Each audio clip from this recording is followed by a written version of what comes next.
Pursuit of Podcast, a purely guest-centric show focusing on people and organizations that advance positive change. Positivity can be anywhere, and in a time of vast discord, the pursuit of is finding those who champion its causes loudest. Join us as we sit and learn about the pursuits of local leaders in their community. Let's go. Hello, good people, and welcome to the Pursuit of Podcast, where it's truly not us, it's you. My name is Ryan Buck, Artist Development, New Leonard Media. With me, as always, is the boss, Mark Wilson, President, New Leonard Media. Hey, Ryan. Sounds good, doesn't it? Yeah, it feels good. That's enough of that. Our guest today is Ben Whiting, magician, mentalist, speaker, entertainer, consultant, trainer, and award-winning writer and actor. Does that pretty much sum it up? I hope so. Is that okay? Yeah.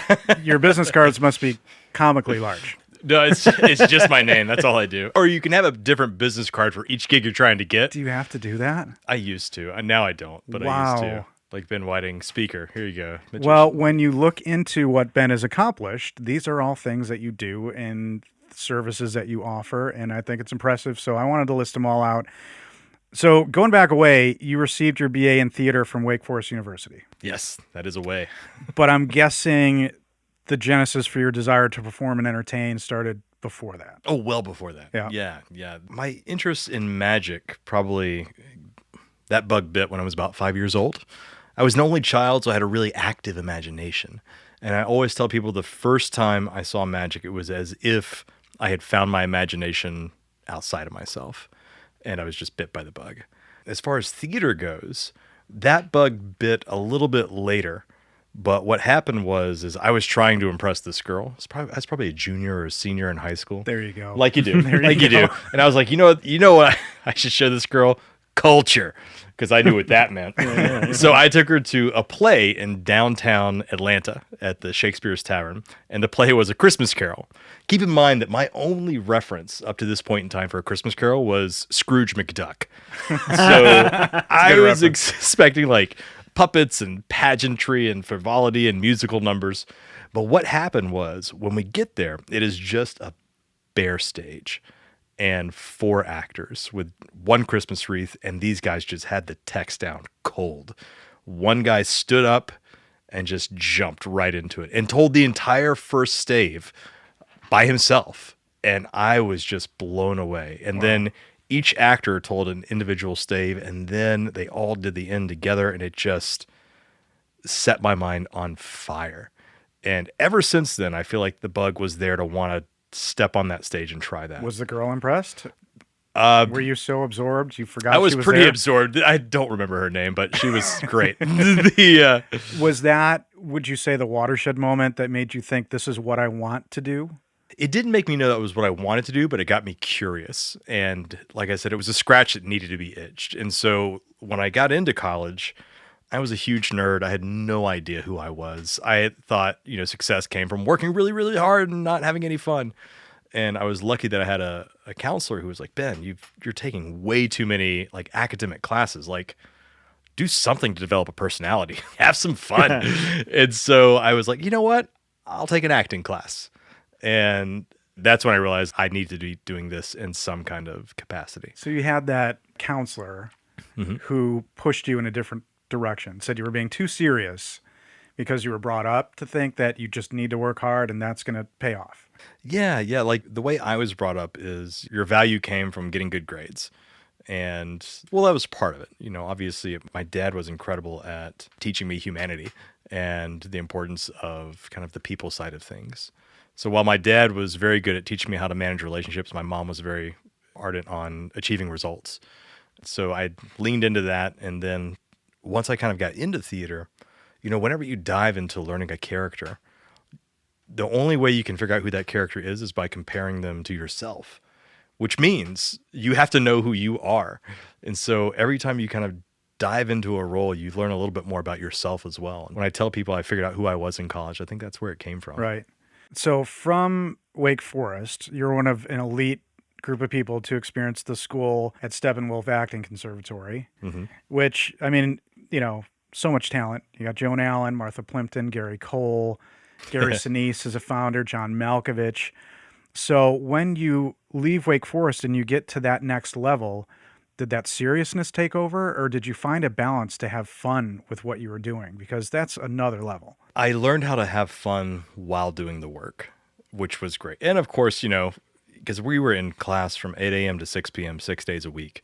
So when you cut loose, you cut loose. But also on that same note, where magic kind of fell into place is I was very lucky that my first mentor in magic was a man named Jim Cellini. I always say he's one of the greatest magicians that no one's ever heard of.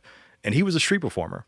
Not in the sense of David Blaine, let me like come around with the camera crew and show you a trick without a personality, which by the way is a choice. I like David Blaine a lot. It's a very, very interesting character choice. Yeah, that's a whole other conversation. It was a thing. It was a thing. But Jim would walk onto the sidewalk, build a crowd, do a show, and ask for tips. And that's how he made a living.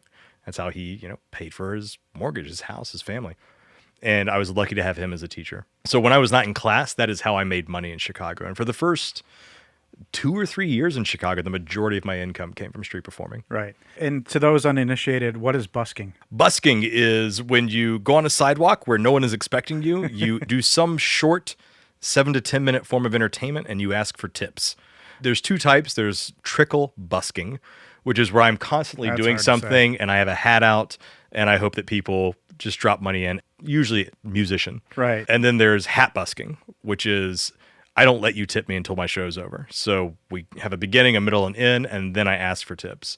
And that's just kind of where that's how I was Which is the more lucrative? I sincerely believe that the hat is. Right. Because if you can quickly connect with your audience, make it feel like a community, make them like you. Right. Obviously, whatever it is you're claiming to do, you got to be able to do it relatively well. And then you just kindly ask them for money.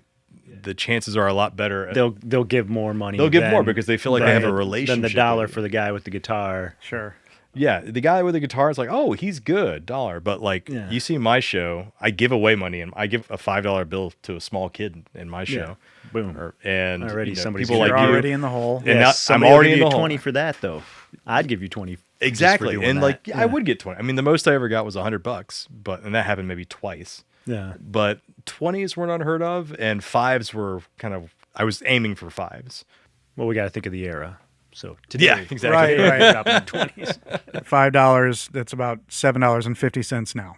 But as you progressed in your performing career doing that, what was the flick of the switch that showed you that you could do this to entertain and help businesses grow? That's a fun question. So I should point out that, Malcolm Gladwell, 10,000 Hours, I spent a long time acting and street performing. And then street performing, the last kind of lesson Jim taught me, who was like, get as good as you possibly can on the sidewalk and then get as far away from it as you can. So the sidewalk turned into house parties turned into country clubs turned into holiday events at corporate things, which turned into sales conferences and trade shows and cruise ships. And it just always trying to get to whatever the next level is. And all the while acting is also kind of going in its own direction. And while I wasn't having as much success acting as I was entertaining, I was enjoying it just as much, and I feel I was learning just as much. And I still act some today. I mean, that's what brought me to Traverse City, Michigan, was a professional theater company out here hired me out of Chicago, and then I just never left. Nice. Parallel 45 Theater, some of the most innovative, edgy, like provocative theater that I've ever been a part of. We've heard of them. Yeah. Right? Once or twice. That's a good episode of this podcast. Oh, it should be. I mean, you could have, Kit and Aaron founded it in 2010, and when their annual budget was, Aaron is going to get mad at me if I say this wrong. It was either 1,400 or 14,000. Do you want to elaborate on who that is? Oh, Erin is my wife. She was the original executive director of Parallel 45 Theater. Absolutely. And that first season, they were just pulling themselves up by their bootstraps, getting set pieces from flea markets, but they did the most incredible rendition of Thornton Wilder's Our Town I'd ever seen. And she took it from that $14,000 a year thing to what it is now. They have this huge $750,000 venue. Their operating budget's all over the place, and they're bringing actors in from all over the world. Yeah, you should definitely have them in. Yeah. And they just got a new executive director now, Joe Byer, who came to Traverse City from the Sundance Film Festival, and Kit, who's a genius in her own right. But they're incredible people. So your path to this professional development, leadership training seemed almost serendipitous but natural. I like the progression from the street to the country club, which is kind of a pretty good name for a biography, I guess, at some point. But you have this strong base of being a mentalist. So was early on, when you were doing this really professionally, was pitching the idea of mind reading to companies as ways to better connect, was that tough? Were people scratching their heads? So that idea actually came out. That was kind of a ready, fire, aim moment. I always loved mind reading because people ask, why do you tend to lean towards that? And I always say magic is like classical music. You learn your notes, you learn your scales, and if you play the right notes in the right order, you get the desired effect. Whereas mentalism and mind reading, it's like improvisational jazz. Yes, I have to learn my scales, I have to know my notes, but what makes it really pop is I know what I'm capable of in the moment, I know what you're doing in the moment, and I know what is around us. And if I can play all those notes in the moment, uniquely, together well, we might have something special. And so what I love about mind reading is you have to be present and in the moment. You can't phone it in and expect it to be good. Right. Which is a lot like communication. Mind reading, spoiler alert, I'm not actually psychic. I'm not related to Gandalf or Harry Potter. All right. You heard it here first, folks. Yes. That's the big reveal. You can put that at the end. All I'm doing is obtaining and delivering information, which is the same thing as communication. Yeah. The only difference is that mind readers have a certain set of principles they stick to when they're obtaining and delivering that information. Right. And the idea, what it's become, is what happens when we take those principles and we apply them just to a conversation, whether we're having it with a client, a colleague, a friend, or a stranger. Right. And the reality is what happens is we get those same kind of profound moments of connection. And I love that. I love the idea that, if we could all bring our best selves to the table and everyone could clearly see our value, what kind of world would that be? The sad reality is people don't connect with the best ideas. Yeah. They connect with the ideas that are communicated the best. So what's the difference between a great idea communicated poorly and a poor idea? You might think there's nothing, but the real difference is there's a huge loss in value if I have a valuable idea and I can't communicate it. Right. So the idea for that keynote came, I was applying for TEDx back in 2015 or 16, and all I had was a title, and it was Connect Like a Mind Reader. By the way, everything I just said to you took years for me to put those words in those sentences so they actually made kind of sort of sense. It really rolls off. Really, I mean, it lands well. That is an elevator pitch years in the making that comes out in about 7 seconds, and it just happens. But I've been working on those specific words and getting them in that order so I can connect what it is I do to other people for a long time. But initially, it was just a title, Connect Like a Mind Reader. And my wife helped me write the description for the TEDx pitch, and it was selected. It was. Yeah. Well, so you've won a lot of awards, but I want to ask you about MagicMouth Theatre. Mm-hmm. And it's something that you co-founded, and it was focused on combining magic and theater while educating communities in both art forms. Mm-hmm. Now, was there an origin there? Was there something that you felt was lacking of understanding or respect for those art forms at the time? The origin of MagicMouth Theatre. I was in Vienna, Austria. I was studying abroad there, and my best friend in the world, a man named Matthew Gutchick. Michael Gober and Matthew Gutchick, my two best friends in the world, but this particular story involves Matt. And I was street performing. I was still learning to street perform, and I was doing it in Europe. And he came up to me one day, because Matt was another theater major at Wake Forest.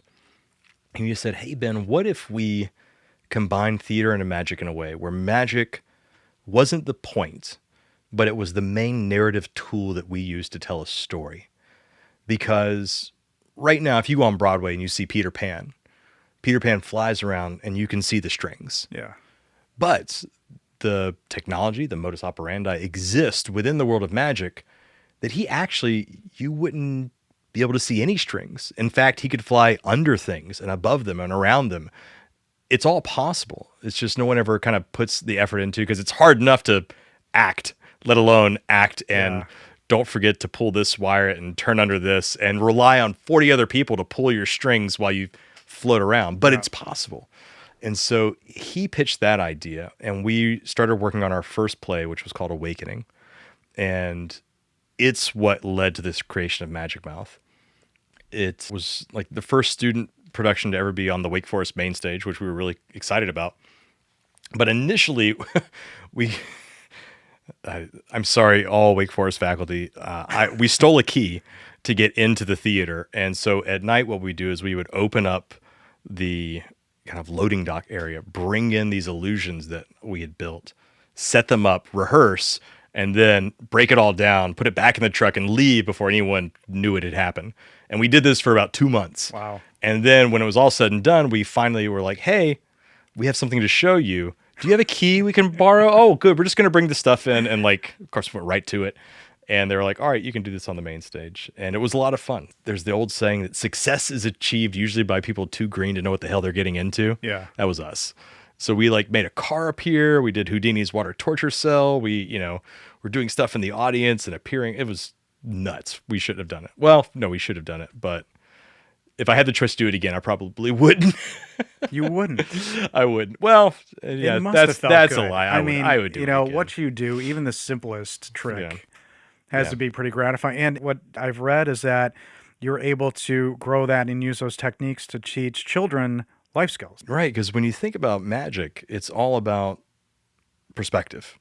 And I have to be hyper aware of everyone who's watching me and what their perspective is if I'm going to successfully pull off the feeling of magic, which is a lot like empathy. And so the things we use also, it's communication. Am I communicating what I'm doing clearly so the audience knows what's set up so that the magic can happen? And all those kind of life skills, we had a lot of fun. We developed multiple curriculums that just taught kids how to perform magic. And then we'd have discussions on how do we apply this to regular everyday conversations. Wow. So what does it mean that you are, quote, a different kind of magician? I'm still trying to figure that out. Oh, okay. Sorry. No, it's great. It's a bold and wonderful statement. I just wanted to hear Yeah, it from yeah. you. And that's why I came up with it. I didn't want people to think I was your run-of-the-mill magician for all occasions, gonna phone it in, that kind of stuff. Everything I do, I try to make it special and connect with whoever's watching me, my audience. And so a different kind of magician, I feel like, can encapsulate just about everything I do, I hope. But whether it's teaching mind reading principles and how to apply them to communication, whether it's teaching rapid influence from the perspective of a street performer, or whether it is just entertaining, because I still do shows. I have a show coming up at Turtle Creek Casino, and I'm excited about it. I'm excited just to Now, can you perform. talk about that show at all, or is it similar to the one that you did there before? It is not similar to the one I did before. Okay. The one I did there before was called Tricks Against Humanity. And it was exactly what you would expect. It was magic and mind reading meets Cards Against Humanity. It was fun. It was raunchy. It was inappropriate. And it was... And very successful, from what I understand. We were very, very fortunate to sell out the entire run and add a few shows, and Wow. those sold out as well. And then we received a lovely cease and desist from the Cards Against Humanity company because, Turtle Creek had put it up on a billboard and someone took a photo of it and put it up online. And I don't know how it got to him, but I got an email from the Cards Against Humanity lawyer with just the photo saying, like, we appreciate the nod, but you got to stop doing this. So did they have a trademark on against humanity? Like you can't put anything against humanity? Funny you should ask. I talked to a lawyer about this. So their trademark is, yes, it's against humanity, but it's also the white lettering, the font, the spacing, Okay. all those things that, That's the infringement right there, because otherwise, apples to apples. Right. I mean, they're not the first game to be that. They're just And nasty. I will say they were exceptionally cool about it. They're like, look, use our cards in the show. We just can't have you using our branding because if we don't pursue this legally and tell you to stop, it opens the door for Burger King to do French fries against humanity. Right. Yeah. And the big question was, course. Is it possible that someone could think the actual Cards Against Humanity people are putting on this show? And yeah, I had people ask me that, so I know it's true. Right. But yeah. Well, I'm glad that you stayed out of the clink for that whole thing. Yes. That's good. And the show's coming back. It'll just be called Dirty Tricks moving forward. Perfect. So your TEDx talk, Mhm. you tell a story about how your dad helped you out when you were 11, which almost led to you being taken away by Child Protective Services. Correct, and him going to jail. How important was that support to you early on? And what advice would you give to somebody who has a dream but doesn't have that kind of support? Yes. So that support for me, my dad especially, was always supportive of me seeing what I think is impossible and then trying to do it. And I've been very, very lucky that a big part of my life and the way I've made my living is doing just that. But I will also say that, yeah, not everyone has that kind of in-home support. The biggest advice I can give you is once you kind of get an idea of something that's interesting to you, of something that has a chance at sparking your kind of passion, find someone who's already doing it, and then scratch, claw, charm, joke, whatever you can to get in touch with that person and ask them for help. Yeah. I think that, I've been very, very lucky to have a great string of mentors in my life. And it was always because I sought them out and I asked them for help. Jim Cellini, who I mentioned earlier, I met him at a magic lecture. I was such a nerd. And it was my very first magic lecture. I was expecting like secret underground rooms with mahogany bookshelves and leather-bound books, and Just in a Marriott or something. it was in a Denny's. It was in the back of a Denny's, and Wow, and that's I was great. just like, oh, this is gonna be awful. But then Jim got Sounds up, like my first time. right? I'll assume you're talking about a card trick. But then Jim got up and he performed, and I'd never seen anything like that in my life. And it was the first time I didn't just see what good magic looked like, I felt what a good magical experience should be. Right. And I said, Jim, I want to learn from you. And he's like, I'd be happy to teach you, but when I get done with this tour, I'm going back to where I live in Europe. Because he lived in Switzerland. And as dumb luck would have it, that next semester is when I was going abroad to Vienna. And I was in class Monday through Thursday. So Wednesday night, I packed a bag and right after class, took a train to Zurich, Switzerland. And that's all I knew, Zurich, Switzerland. And it took me about half a day or day and a half, but I found him. And he was kind of so impressed by that he was like, yeah, I'll teach you. So Yes. that's what we did. That's another Yes. bio from Denny's to Switzerland. Denny's to Switzerland. Yeah, from Denny's to Zurich, or Zauberladen. That was the magic shop in Zurich, So Switzerland, where you've I found talked it. about this a little bit before, but for your speaking, for your leadership training, you're heavily focused on connections. Mm-hmm. Is that really the foundational framework of your quintessential kind of successful business philosophy? So there's three kind of pillars to my successful business philosophy. First and foremost, communication. Because if you can't communicate, the horse can't get out of the gate. People don't connect with the best ideas. They connect with the ideas that are communicated the best. After that, it's about connection. How well can you relate to other people? No one likes an ego, but people always support the things they believe they help create. So if you have an idea and you can get someone to feel like they're contributing to it, you're going to have much more success than if you just tell them, this is really good, I need your help. Yeah. So that connection is part of it. And that ties into emotional intelligence, EQ, and all that jazz. And then the third pillar is mindset, especially this day and age with imposter syndrome. It's so prevalent.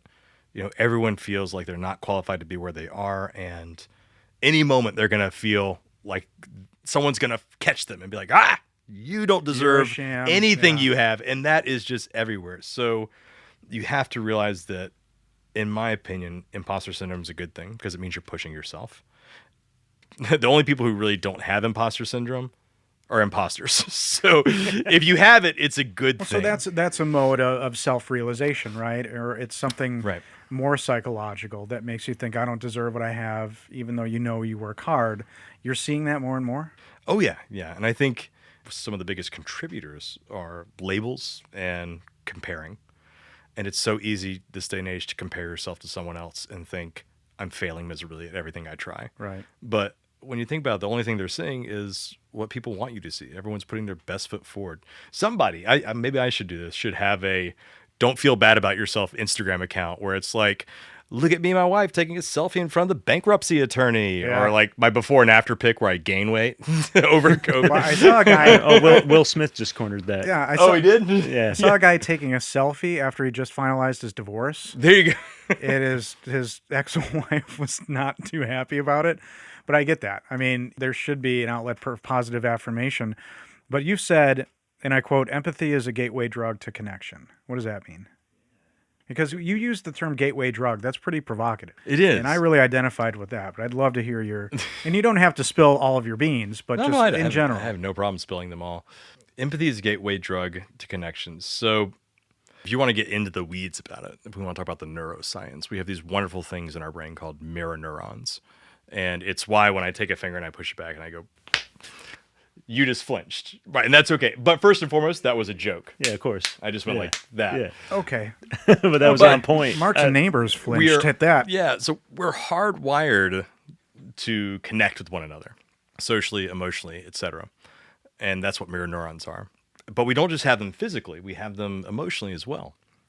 And whenever someone is going through a genuinely intense experience, that part of our brain fires. Yeah. And it's just because we're so hardwired to be connected, empathy, and not just telling people what we think is right, but being curious as to why they're coming to the conclusions they're coming to.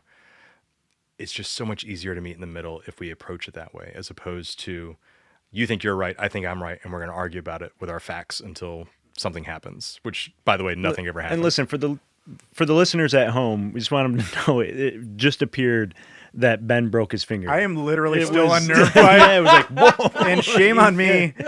I'm sitting across from an accomplished and award-winning magician, and I was still completely Who taken just in went by all Fight that. Club on us. But what I find is, and this is one of the things, the other thing I love doing is talking about storytelling and how we tell effective stories to connect. I was very lucky. There was a Michigan citizens panel, 30 people that were representative of the entire Michigan population in terms of gender, like the percentage was the same, geography, where they were from, race, and politics. So we have everything in this group from everything on the political spectrum, every anti-vaxxers all the way to Black Lives Matter and everything in between. Right.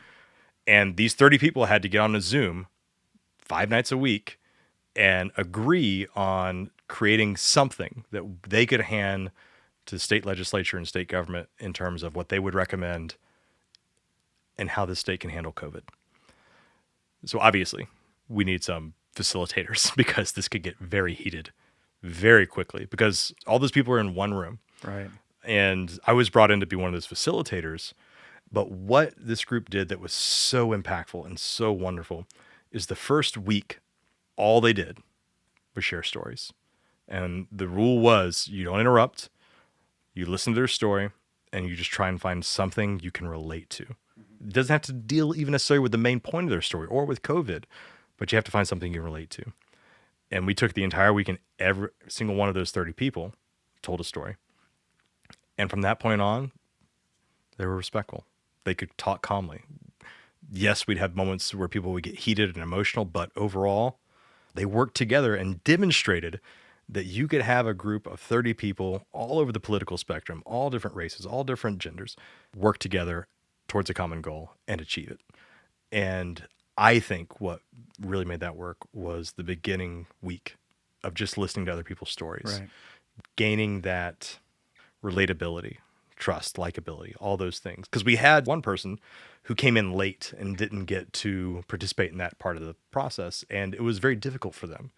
And it was very difficult for other people because they hadn't established that kind of As rapport. like a control group, that's a side effect of a scientific study of sorts to have that person who demonstrated the opposite. Yeah, and it wasn't even intentional. It was, Yeah. we had someone that had to drop out due to work, and so someone else got brought in, and Yeah. that's just what happened. So when things got out of line, you'd break your finger and everybody would have to stop and listen.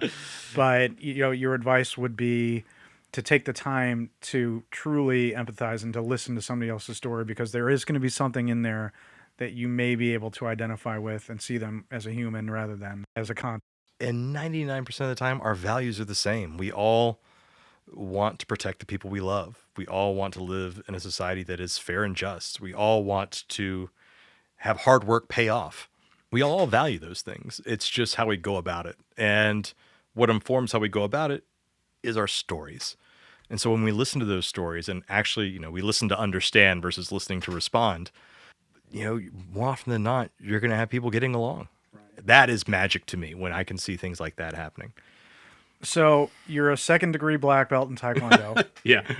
You're a member of American Mensa. Mm-hmm. So it's clear that education, the pursuit of knowledge, is important to you. Is that something you could attribute to the fact that you've pursued magic and entertainment because there is no pinnacle? You've not learned everything you can learn in magic. You've not created the perfect thing. Or is that just who you are? I think that's who I am. I think one of the things about curiosity and wonder, whether you're looking at it from an educational standpoint, a magic standpoint, or anything you might be curious about, is when you're curious, you're present and you're in the moment. I think that might be what I'm addicted to, because I think some of the best feelings we have are not the ones that we plan, but the ones that just kind of naturally evolve out of what's happening. And then boom, we're all here. No one's in their head. No one's on their phone. We're experiencing something together. And that happens, for me, entertaining, doing a keynote, because my keynote is not a lecture. I have the audience up. We're doing things. We're interacting. And not in the corny way, everybody. Not like, let's do some icebreakers. He does there's no trust falls. Really cool, fun interactive stuff. I like what happens and right now, I'm working on my virtual keynote right now. And the way it ends right now is I tell everyone before this is done, even though you're there and I'm here, you are going to do something impossible. And feedback has been that I've been delivering on that. So still working on it, still polishing it, but that's where we're headed. And what's great is, this idea wouldn't have come about had it not been for the pandemic and having to do virtual shows. But now I want to take that and figure out a way to do it live. My final question has to do with more of a personal question I wanted to ask you. Yeah. I've known you for a while now, and I think the first time we met, it was a high school job fair type of thing, and I had to speak after you. So you introduced yourself, and I had to say what I did, and I felt terrible shame at not it being as exciting as you. But is it tough doing what you do? And do friends and family, are they just on you all the time? Like, do magic, Ben? They're not anymore. There was a time when they were. And to make you feel better about yourself, I remember that career day. And I got trolled after that. And 10 kids went to my Google business page and just berated me. And I got the last one wiped 2 months ago. So don't feel bad about that. I'm never doing one of those again.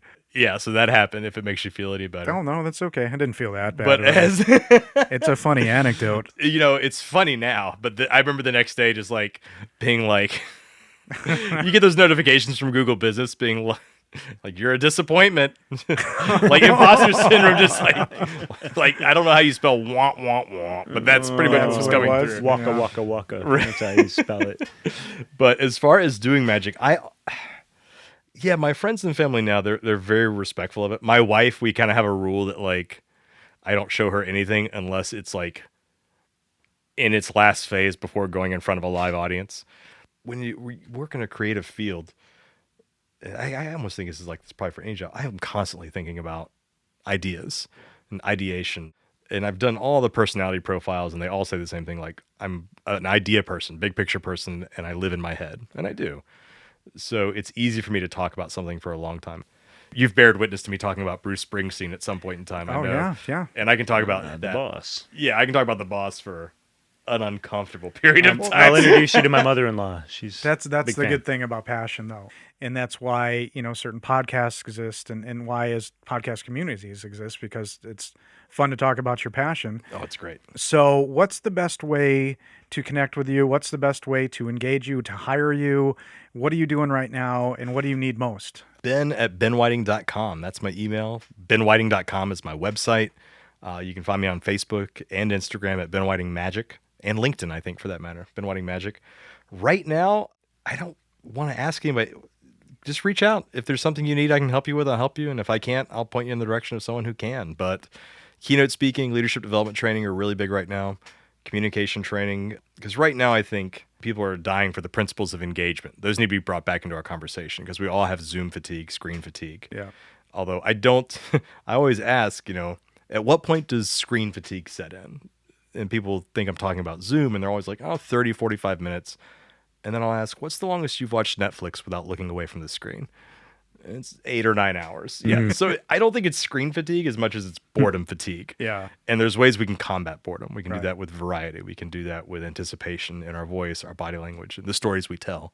And so I'm having a lot of fun right now teaching those presentation skills and how you can apply them on screen, off screen, and how we tell effective stories to motivate and influence people. Well, you've been talking about connection long before I was in vogue to talk about connection. Yeah. Before people really knew that they needed it. So thank you so much for being here. Oh, this is my pleasure, man. This was a blast. Thank you. I have one question. Oh, yeah, please.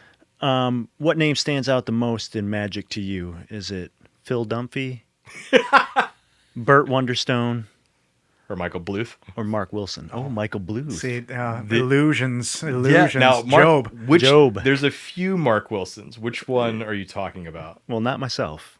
Right? Is there one? I thought there was only one well-known Mark Wilson. The video in course magic. in magic guy? Yeah, I got Mark Wilson's Tiny Book of Magic, and it's like Yes, an inch that was big, one of my and it's like- first magic books. Mark Wilson. It's rare to find people who, he's great. when you got a name. But if you're going between Burt Wonderstone, Michael Bluth, and what was the first one? Job Bluth. Job is- Bluth. Or Job Bluth, Burt Wonderstone. And what was the other Or funny one? Phil Dunphy. That is tough. I mean, I have reasons to love all of them. I think Job, whoever wrote that, knows took the true worst qualities of magicians, but they are true, and just threw them all together into one person. My And illusions, Michael. remember- Remember, is hilarious. tricks is something that whores do for for money. money. And he's Or at candy. the Girls Gone Wild parties. Well, Ben, thank you so much for your pursuits, entertaining, educating, and uplifting people and organizations all over. Thank you to our listeners.